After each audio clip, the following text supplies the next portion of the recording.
பச்சை மலை மீது உன்லீலை. ஹாய் எவ்ரிவன், சின்ன டிப்ஸுங்க. இந்த எல்ஜி கட்டி பார்த்தீங்களா, எல்ஜியில் உள்ளது கட்டி.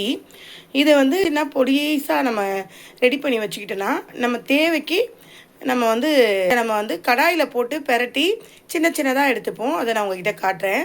சின்ன டிப்ஸுங்க இது. ரசத்துக்கெலாம் போட்டு அவ்வளோ நல்லதுங்க. கட்டி பெருங்காயம் அவ்வளோ அருமையாக இருக்கும். போடலாமா? மல்ட் ஆக்கிக்கணும், அதாவது சூடு ஏற்றிக்கணும். சின்ன உருண்டைங்களாக ரெடி பண்ணிக்கணும். அப்போ தாங்க நல்லாயிருக்கும். இது அவ்வளோதான். நல்லா சூடு ஏற்றிக்கிட்டுமா, ஓரளவுக்கு சூடு இருந்தால் போதும். அப்போல்லாம் எங்கள் அம்மா குழந்தைங்களுக்கெலாம் பெருங்காயம், கட்டி பெருங்காயம் தான் தண்ணியில் கரைச்சி ஊற்றுவாங்க. குழந்தைங்களுக்கு உப்புசம், வயிறு உப்புசெல்லாம் சரியாக போயிடுங்க. வந்து நம்ம சின்ன சின்ன உருண்டைகளாக இருக்குது பார்த்தீங்களா, நம்ம கொஞ்சம் பருப்பு வேக வைக்கும்போது ஒரு ஒரு துண்டுகள் போட்டுக்கலாம்.